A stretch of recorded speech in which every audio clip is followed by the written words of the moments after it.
Hello, everyone.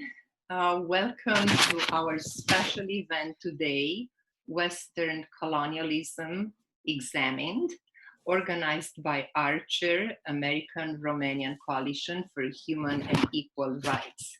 I'm Mihaela Campion, one of Archer's founders, and I have the honor and pleasure to introduce our special guests today.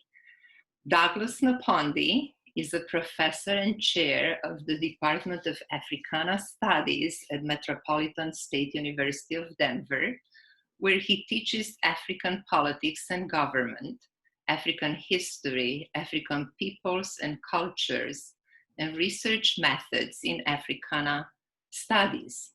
He earned his PhD in Cultural Studies and MA in African Studies at Ohio University. Nepandi has a BA degree and a master degree in African languages and literature from the University of Zimbabwe. Christina A. Belgian is a historian, theater artist, and poet who currently teaches history at Metropolitan State University of Denver. A Rhodes and Fulbright scholar, she has had fellowships at the United States Holocaust Memorial Museum, the Wilson Center, and Georgetown University. She has taught at 5 universities. Belgian received her master's and DPhil in modern history from the University of Oxford and her BA in philosophy with honors from Northwestern University, where she also studied theater. Welcome both, and thank you for accepting Archer's invitation to be here with us today. Thank you. Thank you. Professor Nepandi, would you like to start by helping us understand Africa? Yeah, first of all, thank you for inviting me to this forum. I'm very excited to be joining you. So to put Africa in context, Africa is a continent of 55 independent countries, almost 4 times the size of the United States, with over 2,000 languages. In terms of ethnicity, Africa is so diverse. You have a country like Nigeria or the Democratic Republic of the Congo, which has more than 200 ethnic groups and languages. And then a small country like Seychelles off the east coast of Africa with around 100,000 people, whilst Nigeria has around 200 million people. So it is a diverse continent and cannot be seen as a country, but a very large continent with more than 1 billion people.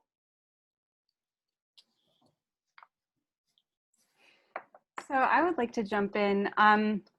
And before I ask the following question, I want to share with our audience that I had the good fortune of meeting Professor Nepandi my first semester teaching at MSU Denver.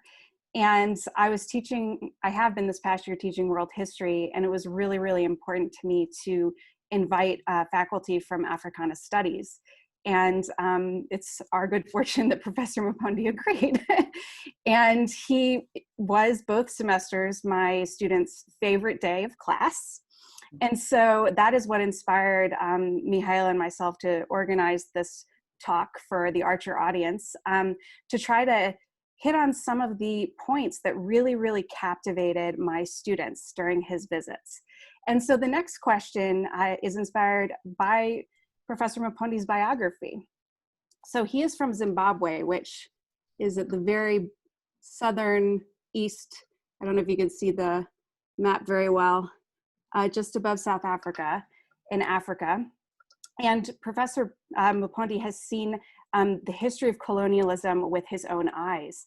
And if he could maybe give some background as to growing up under colonialism, seeing independence, going to a mixed high school, and the steps he took from there, I think is a good place to start today. Oh yeah, thank you, thank you. You're taking me back to my rural village now. Yeah, so growing up in Zimbabwe in the late 70s, Zimbabwe was still under the colonial rule of Britain. So in terms of education, most of our curricula was British oriented. We did a lot of British history, English literature. In fact, we knew more about Shakespeare, about Chaucer than African writers. We knew more about European history, European geography, American history.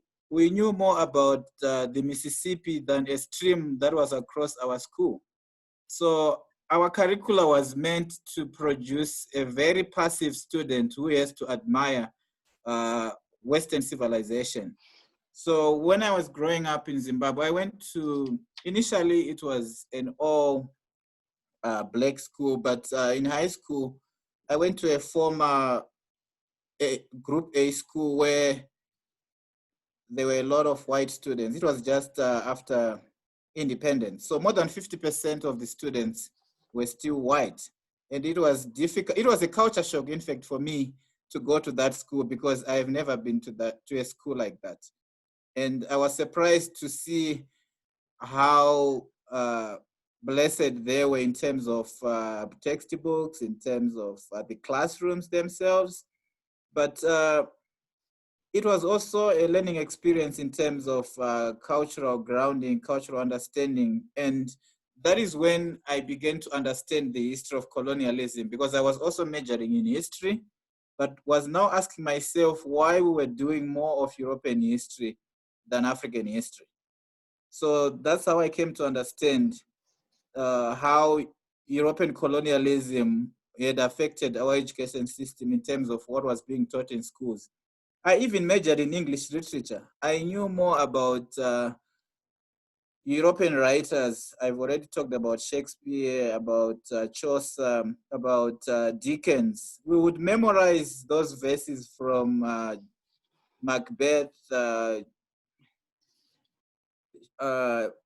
Julius Caesar, Merchant of Venice, but none from African writers. So that's when I began also to understand that education itself was meant to oppress the African. You are more oppressed when you are taught things that are not about you, but about other cultures. So, and could I also just interject really quickly to talk about the moment of independence, right? 1980, correct? Is that correct, yeah. Professor Nepandi? Mm-hmm. So were you in high school at that moment? No, not yet in high school. So when independence happened, I would say I was in Zimbabwe, they would say grade 3, which is, so I would say elementary school. But so when independence came, there was a lot of euphoria about independence, you know, that liberation had come, freedom had come, and we used to go 18 April 1980, that's when we had our independence. So every year, 18 April was celebrated as a year of liberation, a year of freedom. And things were still going on well as compared to what is happening right now in Zimbabwe. So yeah, so when independence came, it was a time to look back and think about the past and why and how African people were fighting for their liberation, which takes us to the history of colonialism in Africa in terms of how European powers met in Berlin 1884 to 1885 to talk about the scramble for Africa. You know, no representatives from Africa were there in Berlin, but European powers were so eager to carve up the African continent so that they wanted to make sure that they do not fight over colonies in Africa. They wanted to share so that when they get to their spheres of influence, there was going to be less conflict. Remember what was happening in Europe during that time in the 1880s. There was the Franco-Prussian War where France lost to Germany.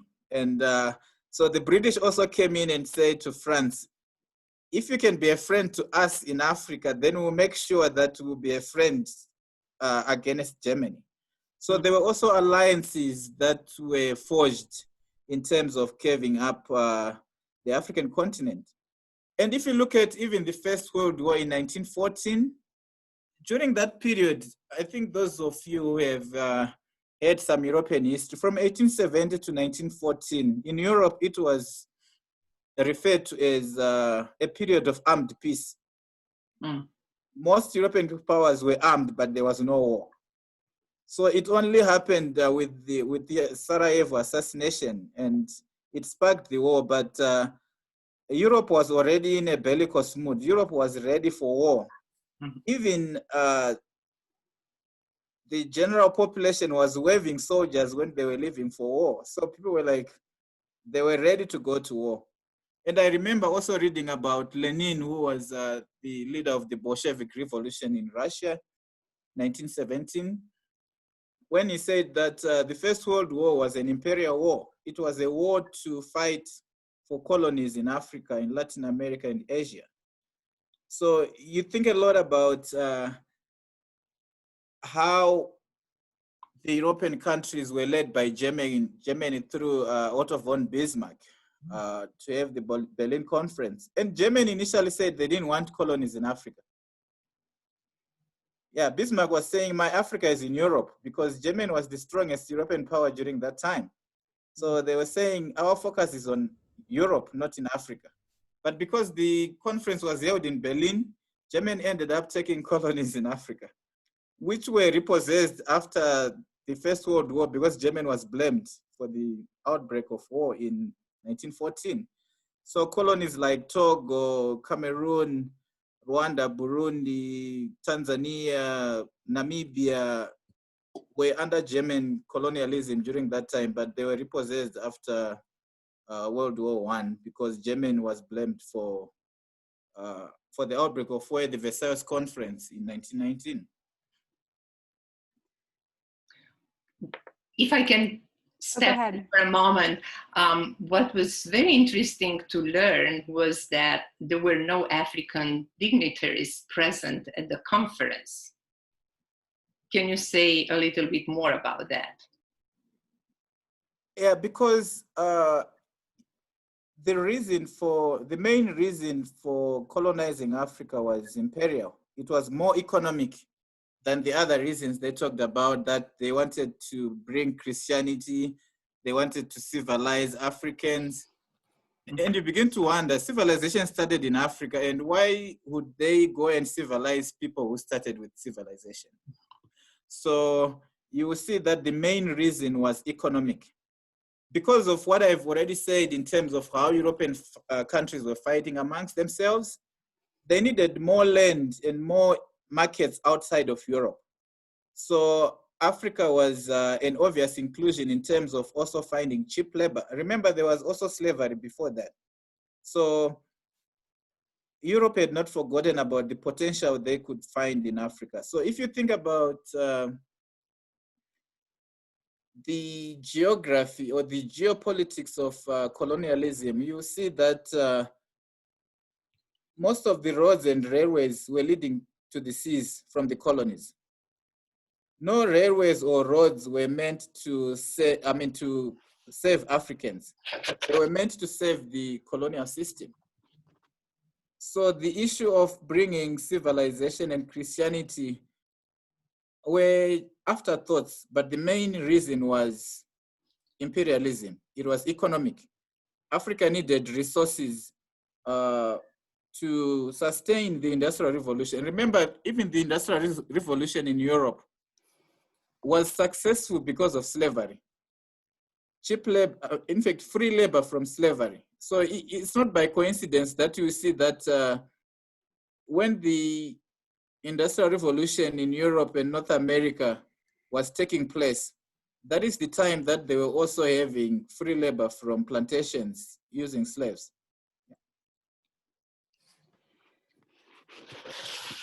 Well, and Professor Nepandi, before we get into the pros and cons, because that's something that my students really enjoy debating coming out of your lectures, you mentioned Christianity and the civilizing mission. And so now we're talking about it this summer in particular, but we've been having this conversation for many years now in the United States, and that is the white savior complex. So, you know, white Americans going abroad on these kind of, you call them, you know, tourism missions where they build a school, they pay to build a school, and they believe that they're in this kind of savior role.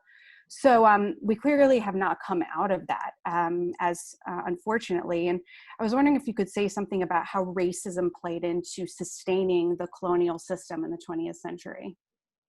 Yeah, so that's a very good critical and instructive point. So racism, although it wasn't mentioned openly, was also one of the main issues in terms of African colonialism, that the African people were seen as backward.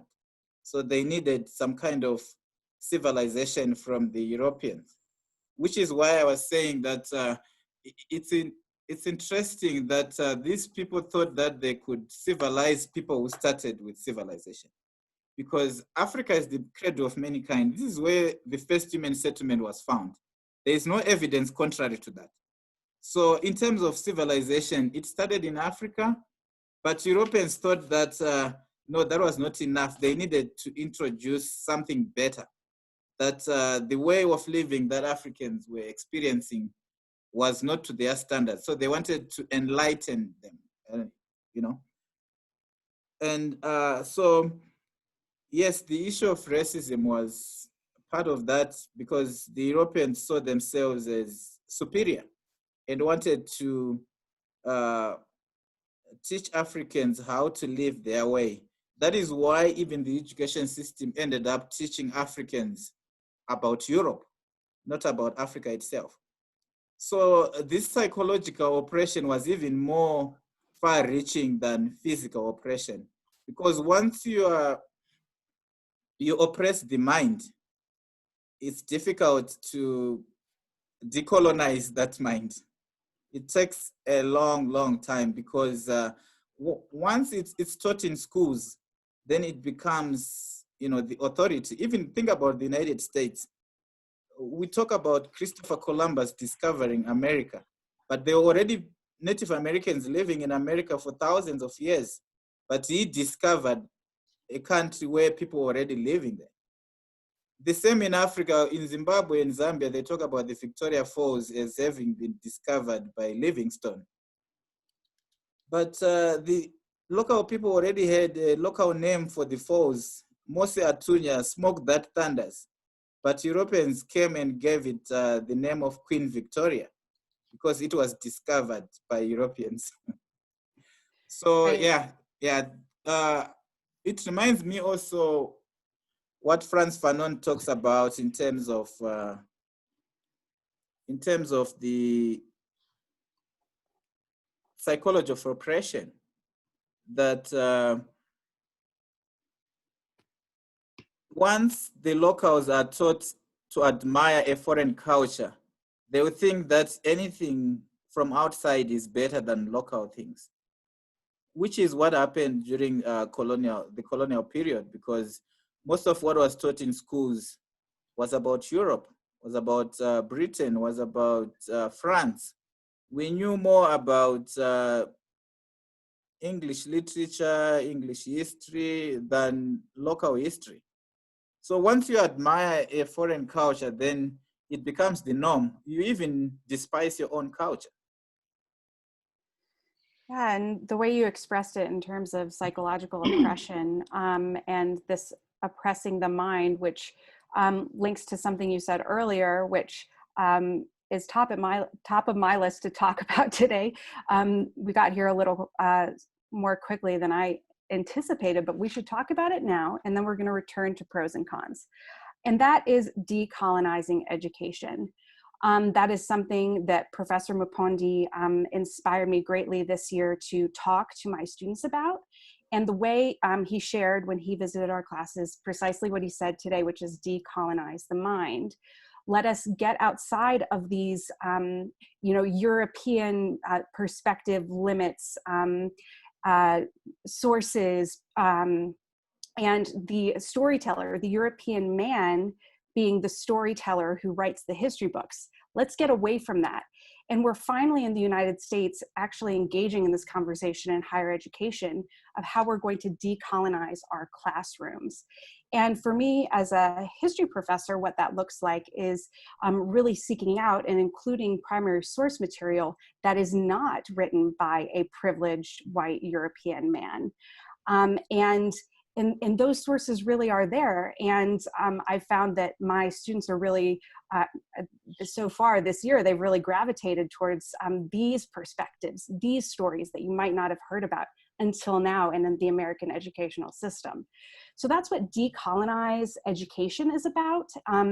And Professor Nepandi, you set this up, you teed it up for me in terms of being able to explain right now in the American higher education context in terms of this effort to decolonize, which of course we're having more of a conversation because of George Floyd's death this summer, and people awakening to the need that we do need to actually look critically at how we teach history.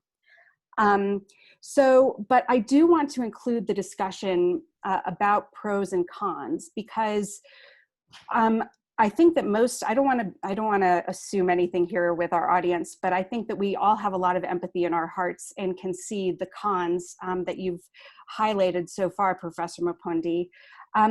But when some people come forward and say, but hey, colonialism wasn't all bad, which is something I've heard in my education, people coming from other spheres of colonial influence. I'm not going to go into too many details, but ones that are often given as examples are infrastructure, hospitals, roads, airports, and education, which you've already so eloquently described as being highly problematic. So could you just say a little bit about those who do argue that there were benefits and pros to Westernization, to Western colonization, in the African case, of course? Oh, thank you. That's very important. And even before I talk about the pros from colonialism, I'm thinking of something that I overlooked in terms of the artificial borders that were created by colonialism. So Africa's map right now is a colonial map because it was drawn by Europeans.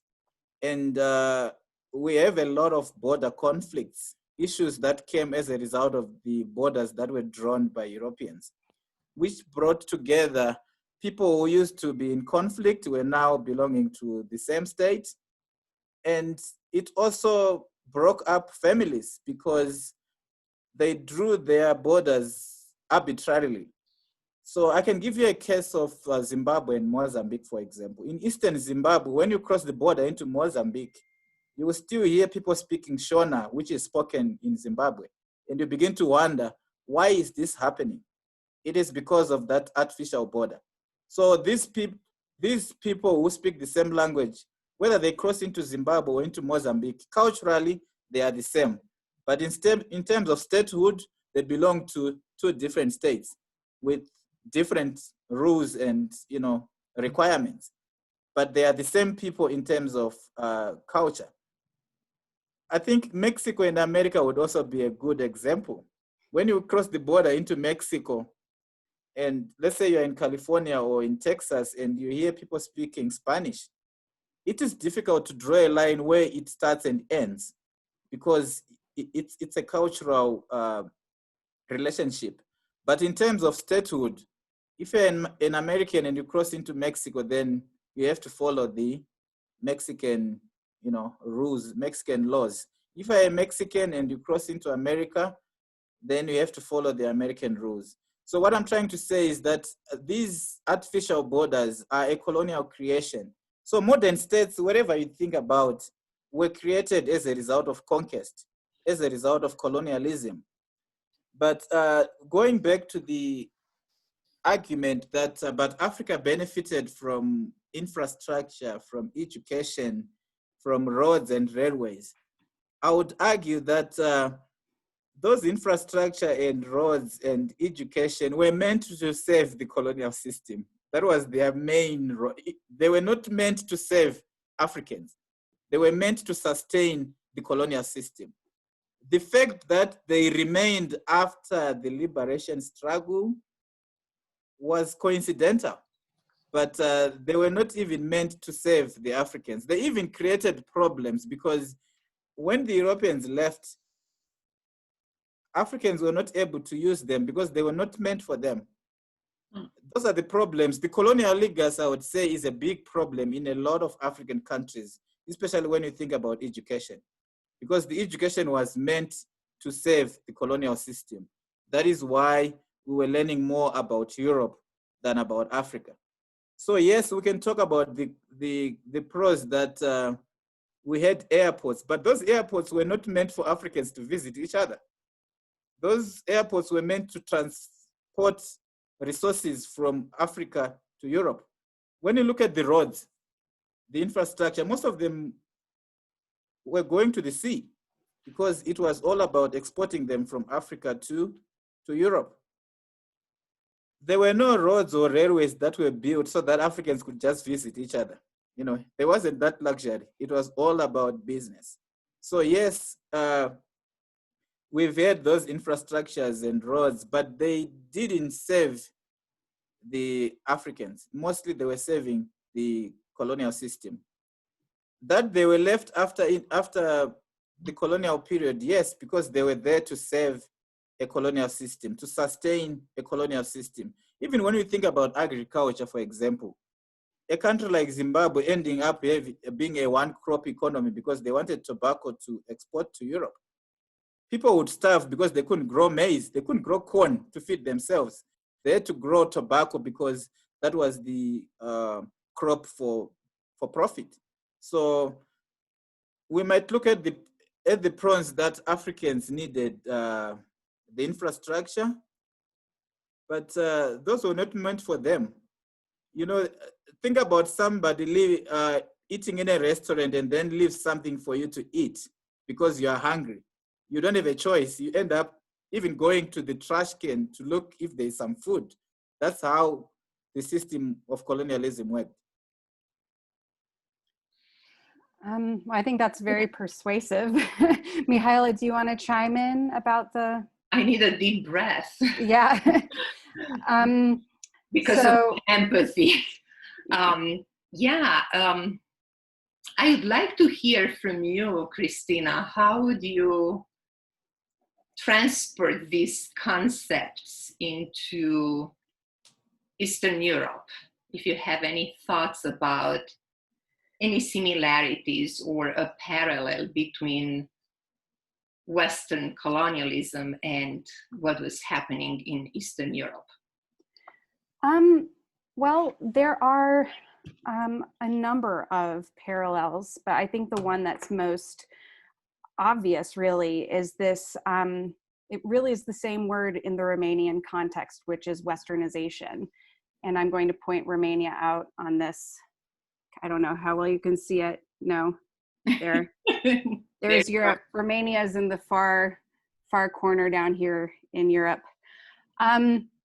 Because this debate about pros and cons and defining the Romanian identity, which I hope we get to actually unpack a little more before we finish today, it's all wrapped up in whether or not Romanians consider themselves Western looking versus Eastern looking. And this conversation began when Romania had her national awakening around the 1848 revolutions of Europe. And Wallachia and Moldova decided to join together and try to become, the Romanian state. Eventually, Transylvania joined. To circle back to Professor Nepandi's excellent explanation of World War I. At the end of World War I, Transylvania was given to Romania as a war gain. But this debate about whether or not we should Westernize. In the 19th century, you have to consider that Romania mostly was like parts of Romania today, and poverty-stricken, incredibly rural, village life that many would argue doesn't even look what you might consider to be European, very, very rudimentary way of life. And it was the educated elite that went abroad, mostly to Paris, but to some other Western European cities, and brought political, philosophical ideas back to their homeland, and with the argument that Romania should be built as a nation on a Western model. So that's why Romania has a constitution that's modeled after the Belgian constitution. Her educational system is modeled, I mean, mostly, of course, it's different in Transylvania with the German and Hungarian influence, but you find most of the educational system modeled on the French. French was actually the language in the schools. In Professor Nepandi's point about what you're learning in schools, back in the day, Romanian education was really learning about France. And so there was a backlash to that. And there were high profile intellectuals, I mean, Nicolae Iorga being a very, very obvious example, but even before he rose to his prominence, people were arguing, well, this is a bad thing. We need to remain native to the Romanian substance. The indigenous was a word thrown around. Autochthon was a word thrown around. We need to be authentic to the earth, the Romanian earth, and to the traditions and the language that we have going on here, rather than bringing in these foreign Western forms. They were called forms. It was a form versus substance debate. So, I'm sure, most people would probably say, oh, Romania wasn't colonized by France. Romania was not an official colony of France. But when it comes to these ideas that came from France, they took hold, and the rejection of them is what led to the rise of fascism in Romania in the 1930s and the success of what then Romania became a fascist dictatorship and allied with Hitler. And after that, we all know it came communism, and that was bad as well. So, so this debate actually kind of ignited bad decisions that Romania made in the 20th century. This debate did not start in Romania. Actually, the first place European location where people were really talking about this was in Russia. And there it was the Westernizers bringing in the French ideas versus the Slavophiles. We are a Slavic people. This is something we talked about in the last Archer conference with Professor Marius Turda. The idea of race in Europe has really changed since these conversations were going on, and people viewed themselves as, if they were Slavophile, that meant that they were racially distinct from these Westerners bringing in these foreign, inauthentic ideas. And clothing, that's another one. So that's a very famous one in the Russian case. But so that, and then we see it play out today with Romania now finally being part of the European Union. Yet there is this very powerful faction in Romania that is still looking eastward, that is rejecting these Western, and along with Western, we have democratic ideas, and wanting a Putin-inspired solution, wanting to remain under Putin's sphere of influence. And so Romania always has been at this colonial crossroads between the West and the East. And that's part of why I think she's so unique and interesting, but it means that she's been given a rough hand throughout history.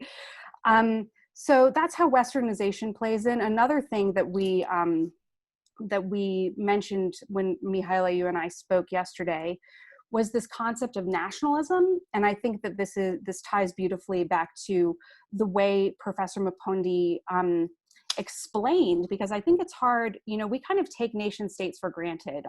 Nations existed when we were born, therefore they are the nations. It wasn't so simple at all. The nation states in Africa were, those borders were drawn by the colonial powers. They did not represent the authentic communities that lived within those borders, as Professor Nepandi explained. And so now we have problems of nationalism playing out, in a very dangerous way. I mean, genocide is not unique to Europe.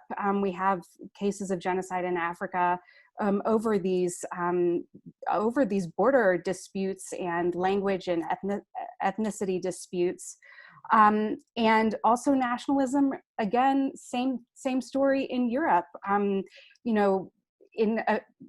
rising again in a very dangerous way, in terms of the rise of neo-Nazi parties in parliament in Italy, and Germany, but across the continent of Europe, not just those two countries. And so that now in the 21st century, we have a question of nationalism. What do we do with it, even though it's inauthentic in many places to the actual people who live within the nations? And democracy, is democracy a viable political system? This westernized democracy that we're all taking for granted, is that viable?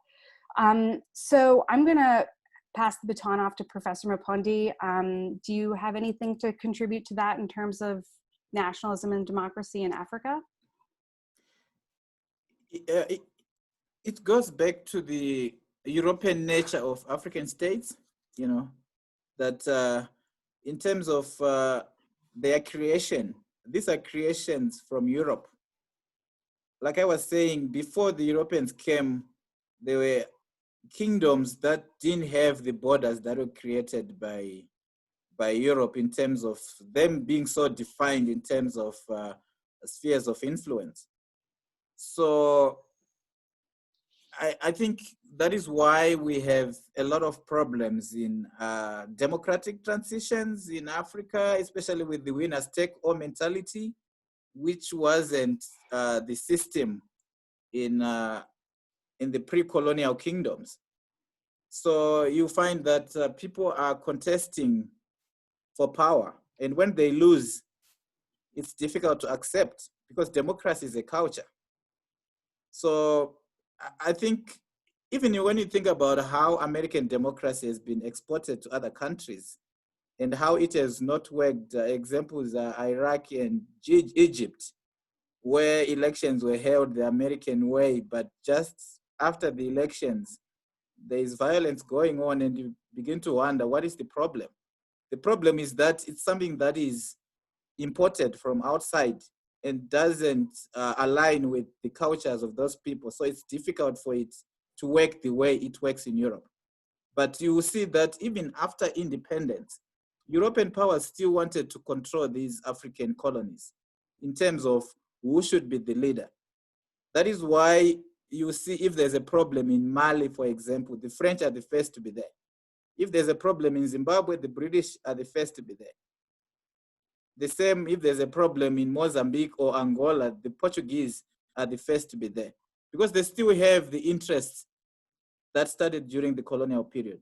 So even if these African countries have independence, there is now this neo-colonial control that comes through even international institutions like the World Bank and International Monetary Fund.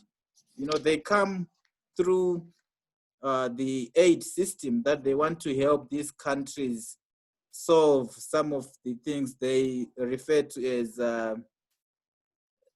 debt, for example. They say for you to eliminate your debt, you need to borrow more from IMF and World Bank. Mm. But this has led to underdevelopment in these countries. I'm thinking of Walter Rodney's How Europe Underdeveloped Africa, and how this is continuing even up to today in terms of how these international monetary institutions are teaching African countries how to qualify for debt, because, you know, these loans have to be paid on a weekly basis.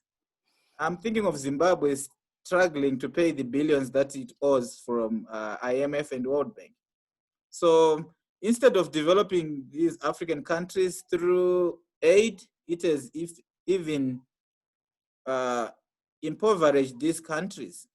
I'm sure you've heard of the Asian tigers and how they said no to aid. We're going to do things our own way. Because the aid that comes from IMF and World Bank has conditions. There are strings attached. It's a carrot and stick politics. You are given a carrot but told how to eat it. They bring in experts from these countries to make sure that the help they give you is spent the way they like. So even if it's education, then you are forced to buy books that have nothing to do with the development of your country. If it's coming from France, then it comes with equipment from that country. If it's coming from Britain, the same thing. So there's a new colonialism that is continuing in Africa through globalization, through even Chinese presence in Africa. You know, China is saying we want to do things differently from Europe, but it's the same thing, because you find China in countries that have minerals and oil, not in a haphazard manner. They know exactly where to go and when to benefit. And it has killed a lot of local industry, especially the textile industry, with substandard goods coming from Beijing. But China says, no, we are doing equal trade with African countries, but that's not the situation. A country like Zambia, for example, today is owned by China because it owes China a lot of debt. And there even talks that they are taking over the airport in Lusaka because Zambia is failing to pay back. So to me, it's Chinese imperialism in Africa. It's China's turn now to colonize the African continent. And you can also see that there is a Cold War going on between China and Europe and the United States in terms of controlling African resources. Well, thank you so much for talking about colonialism in the 21st century, because that is really, I think it's hard for people, because colonialism has such a bad reputation in the 20th century, to actually see that we're living in an era of colonialism from all these different angles that you just mentioned, Professor Nepandi. Obviously, the United States, trying to impose democracy across the world, People's Republic of China's Belt and Road Initiative, and of course the domain of Western development, which I've gotten a taste of myself before I became an academic, and it is truly frightening in my humble opinion. So I'm really glad that we covered that. Mihaela, do you want to weigh in for a second? Yes, for sure. Thank you. It's so helpful and informative to revisit some of these truths, and also to bring them back into the authenticity of the 21st century. I would like to ask Professor Nepandi about identity. It's something that it's such a hot topic. We discuss it at Archer in our organization. I spoke with Christina yesterday a little bit about it, and we would like to hear more from you in terms of how does it feel for people who were, born in Africa of European descent, and also how can we address it in a way that it's non-offensive, I would say, when we speak with someone who is different. This was a conversation that we had, an ongoing conversation that we had, how to call someone. Is it okay to call African American? Is it okay to call a person Black? I mean, what would be the most non-offensive human way of addressing another human? Wow, that's a very interesting question. Maybe I would say, before I explain, I would say, if you want to know somebody that you don't know, then maybe you can ask them who they are.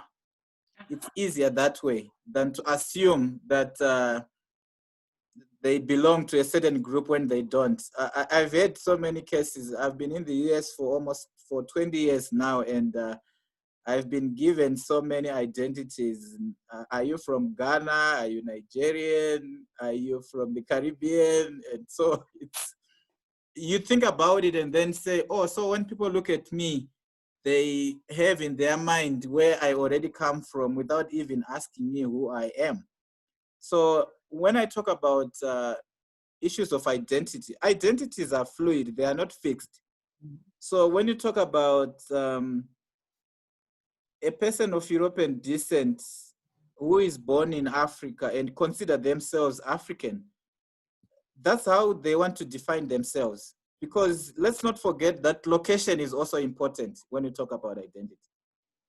So I'm talking about Zimbabwe, which had a history of white colonial settler colonialism, where a lot of Europeans came to settle in Zimbabwe. The same with South Africa, with Namibia, with Kenya. So a good example is during the Olympic Games in Moscow in 1980, Zimbabwe won gold in hockey with an all-white team. That was how it was. And even today, the few gold medals we have in Zimbabwe is from a white girl who is now the Minister of Education, Minister of Sports, Kirsty Coventry, for those who follow the Olympics. She's white and now she's the Minister of Sports because of her medals that she won during the Olympics. So I think where somebody is born is very important in terms of defining who they are. Like I said earlier, that I went to a mixed school in Zimbabwe where those students saw themselves as Zimbabwean. Not just because they are white, you would think they can fit in any white society. It's not easy. Bring them to the US and they are strangers because they might only be knowing about Zimbabwe because that's where they were born, that's where they grew up. So when you talk about identity in cultural terms, it's not just about skin color. It is mainly about culture and where these people identify and where they grow up and who they associate with. So identities, like I said earlier, they are very fluid. They are not fixed. They can change anytime in terms of your experiences, in terms of travel. But growing up in Zimbabwe, I know a lot of white people who are proud to call themselves Zimbabwean. But when we look at them, we would say, oh, they are Europeans. Take them to England, they are strangers because they didn't, even though their ancestors might be from England, but all they have known is about Zimbabwe. It's about South Africa. So I think there is a legitimate reason for them to identify them as African in terms of their experience because that's all what they know. We can't define them or give them an identity that is not theirs because that's what they feel because they grew up in that society. And it's interesting, if you go to Zimbabwe, there are quite a number of white people who speak the local language and you'll be surprised how they fit into that society because that is the society they understand. And even with the land reform program in Zimbabwe, I'm sure a lot of people have heard about how white farmers were chased away from Zimbabwe by the Mugabe administration.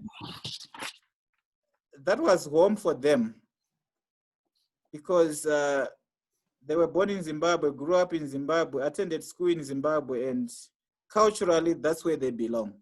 So I would say it's difficult today to look at the African continent as just Black or, people who are homogeneous. No, it's so mixed and diverse. And even you'll be surprised in terms of mixed marriages too. People have come to accept their world, and in a global world, identities are changing. And we see it even in politics in America with former President Obama, people asking, is America ready for a Black president? Or even asking if Barack Obama is truly American. He was born here and is American.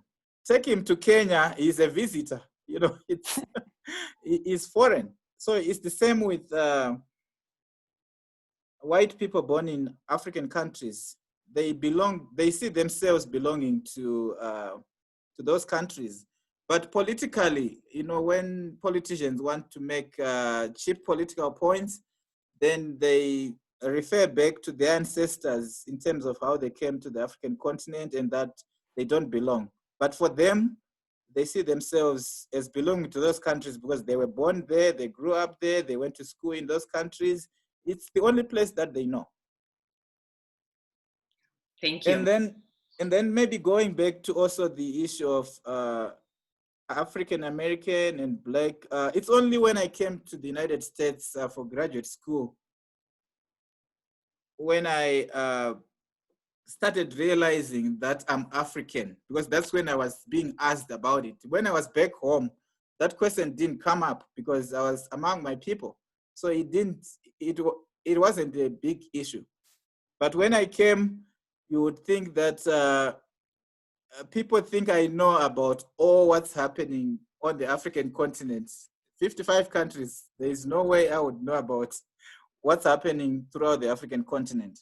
And even thinking about how big the African continent is, thinking about, say, Senegal and Zimbabwe.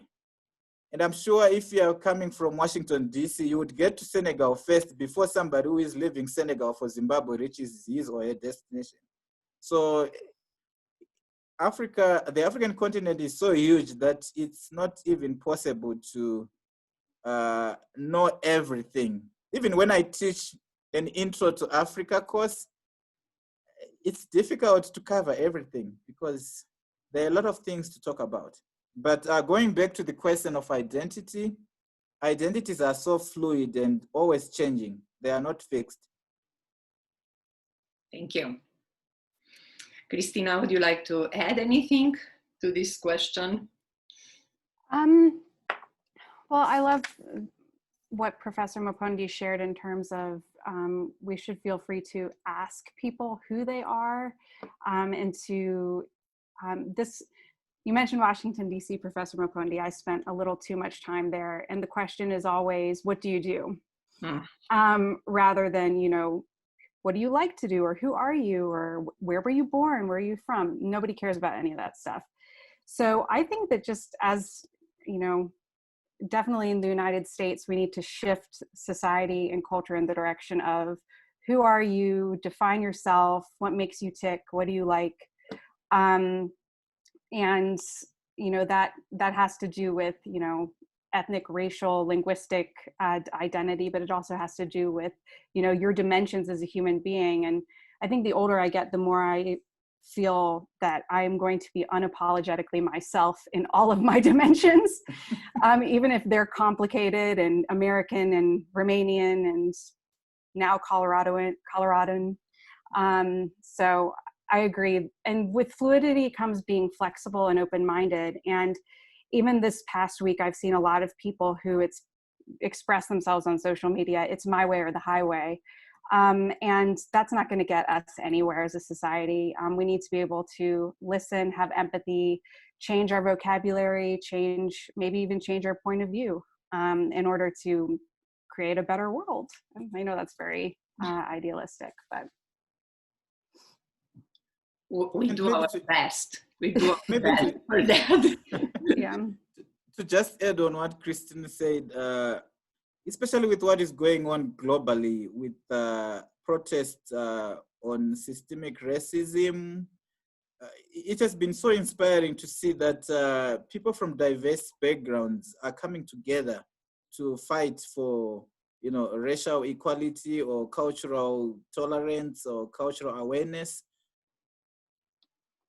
I've heard somebody that I met and then said, I can't pick your accent. Where exactly are you from? So that question, when it comes to you, you're like, oh, then I'm sounding different. I'm sounding not belonging here. And somebody is trying to say they know where I come from, but why can't they just ask directly, you know? Because we all have accents. When somebody says you have an accent, sometimes it's offensive because you're like, oh, they want me to speak like them, you know, or, you know, I'm not in the, you know, majority. So there are a lot of things that come into play in terms of identities, especially in terms of trying to know other people. It doesn't kill you if you just ask somebody politely where they come from in terms of trying to understand them. But the problem comes when we assume we know when we don't know. Very true. I get that question, by the way, all the time. So I'm very used to the feeling. And I try to understand where it's coming from on the other side. You know, why do people ask? You know, I'm curious. Why do you ask where I'm from? because that's how we connect, I think. If we find out about each other and share our stories, that's a way of connecting. Thank you so much to both of you. This was absolutely amazing, and Archer is, expressing gratitude for your presence here today. And I would like to take a quick look and see if we have any questions or comments that you would like to hear as well. We have a comment here from someone who says that is a white Zimbabwean moving to America, and was a huge cultural shock for me, and Americans did not understand why I found American culture strange and foreign. So that's pretty much as you describe it, Professor Nepandi, similar comment. We also have a question here. Would love to know of African authors with English translations available. Christina, would you be able to say a few words, or would you like to answer this question in writing maybe on the well, I was thinking of, because I've been taking notes, so I was thinking of sharing thoughts, but I can also share resources. I shared on Archer just 24 hours ago, a dear friend of mine who wrote a novel about the Nigerian American experience. And he's actually quite an accomplished author. He won I don't remember the name of the prize, but the prize for African literature. He was the first person of African descent not born in Africa to win this prize.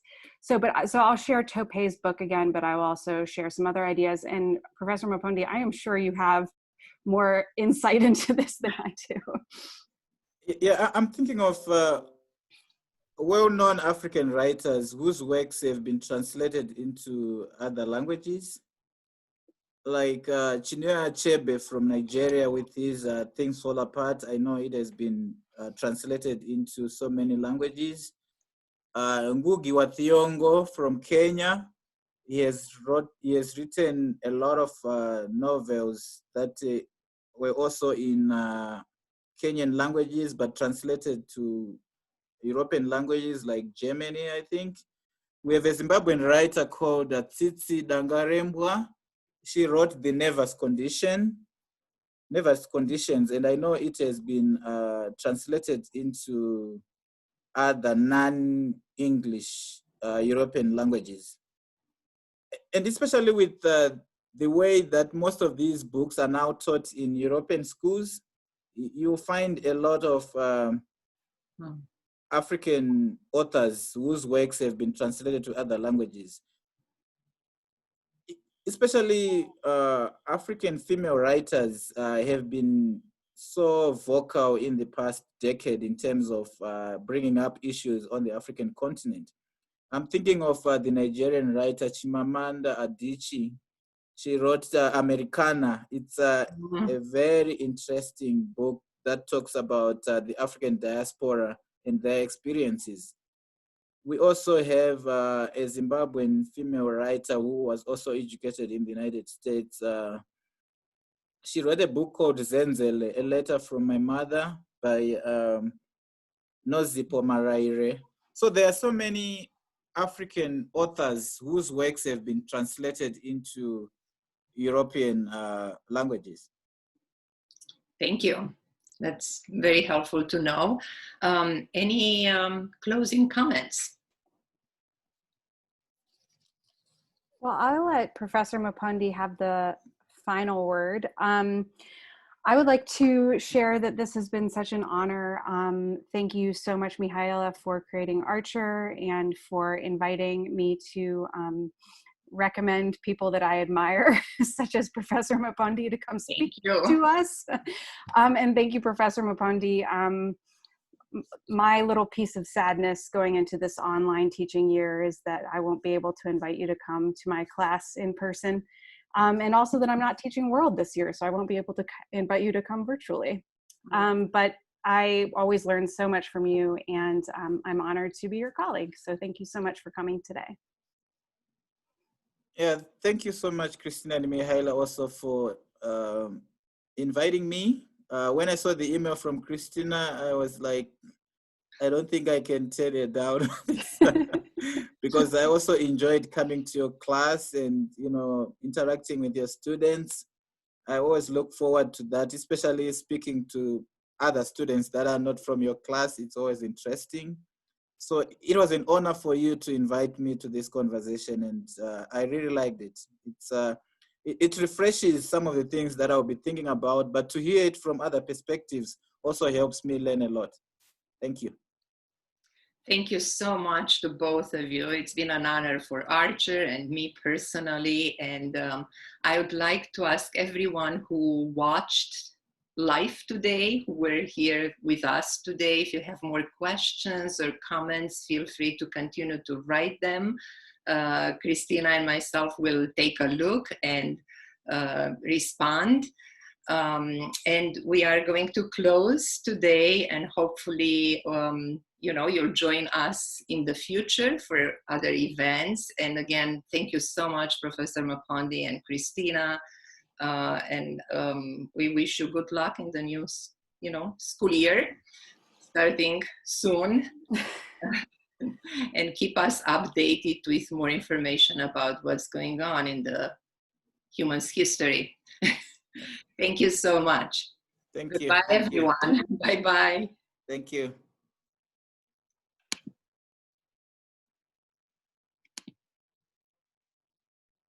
Okay, I think I closed everything. And I hope we finished the live. Yeah. It says it's recording. Oh, I didn't.